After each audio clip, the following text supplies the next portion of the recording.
আসসালামু আলাইকুম ওয়া রাহমাতুল্লাহি ওয়া বারাকাতুহু।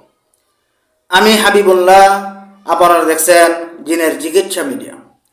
সম্মানিত ভাই ও বোনেরা, ইনশাআল্লাহ আজ আমি আপনাদেরকে বলে দেব চোখের সামনে যে সমস্ত জিনগুলোকে হাজির করা হয় ওই সমস্ত জিনগুলোকে কিভাবে রোগীর শরীরে হাজির করবেন অতি সহজে, সেই প্রসেসগুলো। সম্মানিত ভাই, সেই উদ্দেশ্যে আজকের আমার এই ভিডিওটি বানানো।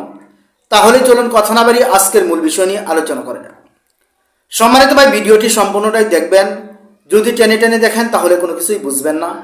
জিনের চিকিৎসা মিডিয়া চ্যানেলটি যদি ভাই সাবস্ক্রাইব না করে থাকেন, সাবস্ক্রাইব করে দেন, পাশে বেল আইকনটি বাজিয়ে দেন, অল সিলেক্ট করে দেন। আর যদি আগে থেকে সাবস্ক্রাইব করে থাকেন তাহলে আপনাকে অসংখ্য অসংখ্য ধন্যবাদ। তাহলে চলুন কথা না বাড়িয়ে আজকের মূল বিষয় নিয়ে আলোচনা করা যাক। সম্মানিত ভাই, আমার ভিডিওগুলো যারা দেখতেছেন খুব মনোযোগ সহকারে কথাগুলো শুনবেন, কারণ এই কথাগুলো থেকে আপনারা শিখতেছেন। আমার কথাগুলো না, ভিডিও দেখে যার ভিডিও দেখেন ওদের কথা দেখে তদবিরগুলো আপনারা শেখার চেষ্টা করতেছেন, কিন্তু মনোযোগ সহকারে যদি না শোনেন কথাগুলো চলে যাচ্ছে, পরবর্তীতে আবার জিজ্ঞাসা হয়ে যাচ্ছে, আবার করা লাগতেছে। তাই মনোযোগ সহকারে শুনেন। আপনি যেই টাইমে একটা রুগীকে অজু করাইলেন, আপনি অজু করলেন, দুজনের জায়নামাজে বসলেন, বসার পর প্রথমত আপনি চোখে হাজির করার জন্য চেষ্টা করবেন না। প্রথমত কোনো রুগী আসলো আর আপনি চোখে হাজির করে ফেলেন, তাহলে আপনার চিকিৎসা পদ্ধতি জানা নাই। না চেষ্টা করে প্রথমত তার শরীরে জিনগুলোকে হাজির করার জন্য রুকিয়া করবেন। কোনো তাবিজ কবচ অন্য কোনো কিছু প্রথমেই ব্যবহার করবেন না। যদি করেন তাহলে এই জিনগুলো সহজে হাজির হবে না। শরীরে হাজির করার জন্য রুকিয়া করবেন, সরাসরি রুকিয়া করবেন। রুকিয়া করার পর দেখতেছেন যে এই জিনগুলো আসলেও শরীরে হাজির হয় না, কোনো সময় হাজির হয় নাই, চোখে এখন দেখার চেষ্টা করবেন যে এখন কি চোখ দিয়ে দেখা যাচ্ছে কিনা। এই টাইমে চোখে দেখার জন্য আপনি রুকিয়া করলেন। চোখে দেখার জন্য রুকিয়া করার পর এখন চোখ দিয়ে যদি দেখা যায়, এখন হচ্ছে আপনার চিকিৎসার অভিজ্ঞতার পদ্ধতি খাটানো শুরু লাগবে। এখন আপনার কোনো বইয়ে কাজ হবে না। এখন কি করবেন, তা হচ্ছে যে আপনি খেয়াল করবেন তিনি প্রথমত কি দেখতেছে, গাছপালা দেখতেছে না মানব জাতি দেখতেছে না কোনো সিং দেখতেছে না কি দেখতেছে, কবরস্থান দেখতেছে না কি দেখতেছে, না কোনো মন্দির দেখতেছে। এরকম কোনো রুগী আছে তাবিজ দেখে, শুধু তাবিজ দেখতেছে, অথবা সাপ বিচ্ছু এরকমও দেখে। এই দেখার পর যে জিনিসটা দেখবে, খেয়াল করে শুনে, এই জায়গায় কিন্তু অনেক বড় একটা অভিজ্ঞতার প্রয়োজন। যে জিনিসটা দেখবে ওই জিনিসের জাদুটা আপনার প্রথমে নষ্ট করতে হবে। কারণ আমরা একটা জিনিসের কথা আমাদেরকে পুলিশে দৌড়ান দিল, দৌড়ান দেওয়ানোর পর আমরা বাঁচার জন্য সবচেয়ে সহজ যেটা আমাদের সামনে, ওই সামনে দিয়ে আমরা দৌড় দেওয়ার চেষ্টা করি।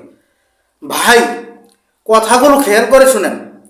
আপনাকে একজনের দৌড় দাবরানি দিল, আমার কথা ভাষাগুলো হয়তো বা গ্রাম্য ভাষা, কিন্তু আপনি বোঝার চেষ্টা করেন। আপনাকে একটা পুলিশে দাবরানি দিল, দাবরানি দেওয়ার পর আপনার সামনে যেটা সবচেয়ে সহজ মনে হবে ওইটাই কিন্তু আপনি ওই সময় কাজ করার চেষ্টা করবেন।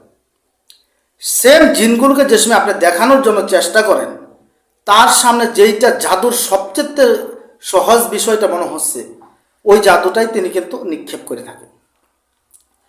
তাই আপনি যেই জিনিসটা দেখবেন, যে রুগী বলতেছে এটা দেখা যাচ্ছে, ওই জাদুটা নষ্ট করার চেষ্টা করেন ওই আয়াত দিয়ে।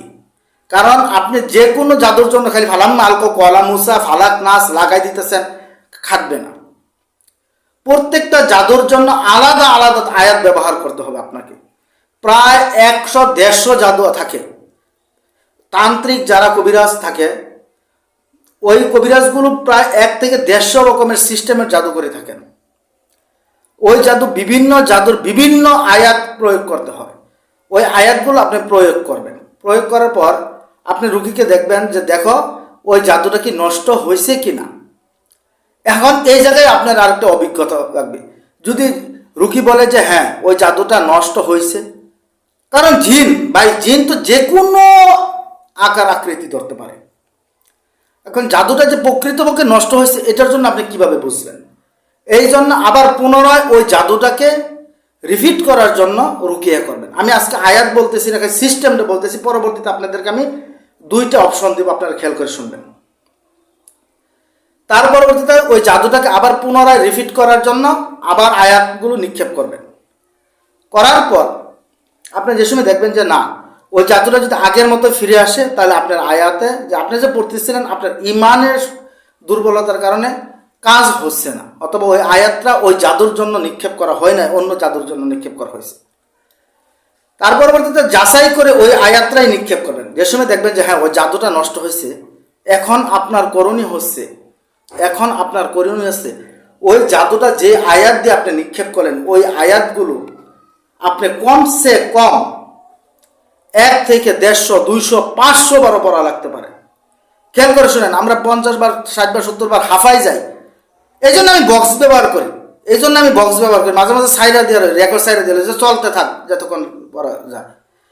এমনকি আমার চেম্বারে সবসময় 3 থেকে 4 জন মানুষ সবসময় উপস্থিত থাকে আমার সহযোগিতা করার জন্য, কারণ আমি একার পক্ষে সম্ভব না, আমি হাফাই যাই। আমি ক্লাসে যে সময় আমি পোলাবানদেরকে পড়াইতে যাই, সবক দিতে যাই, আমি যে সময় এবারতগুলো পড়তে যাই, ওই টাইমে আমি হাফাই যাই, কারণ আমার স্বাস্থ্যটা একটু বেশি। এই জন্য আমি সবসময় আমার সহযোগিতার জন্য লোক রাখি।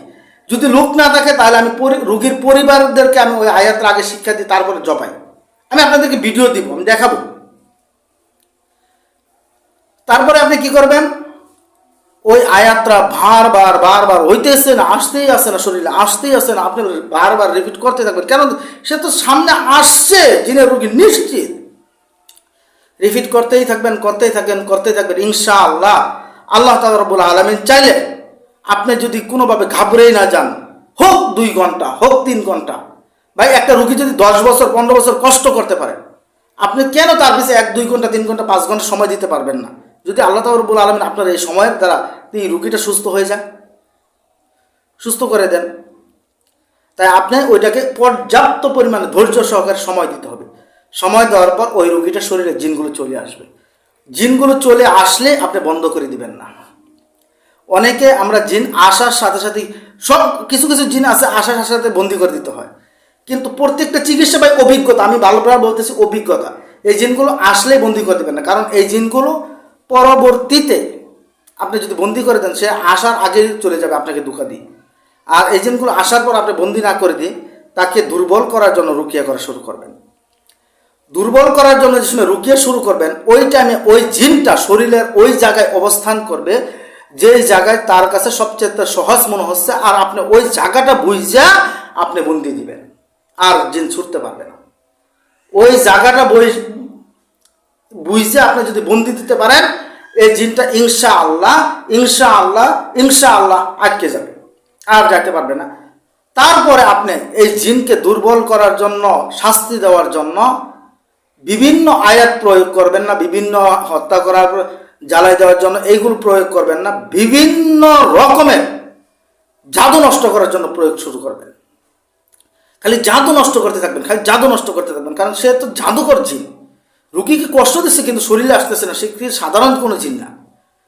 যেই টাইমে আপনি একই আয়াত বারবার রিপিট করতে থাকবেন, ওই টাইমে দেখবেন ওই জিনটা কি পরিমাণে শাস্তি পায় এবং কিভাবে জ্বলতে থাকে। তার জাদু শেষ, তাকে সাধারণভাবে টুক্কা দিলেও শাস্তি পাইতে থাকবে, কিন্তু জাদু যদি ভাই শেষ না করতে পারেন, তাহলে সাধারণভাবে টুক্কা দিলেও ওই জিনটা জ্বলতে থাকবে না।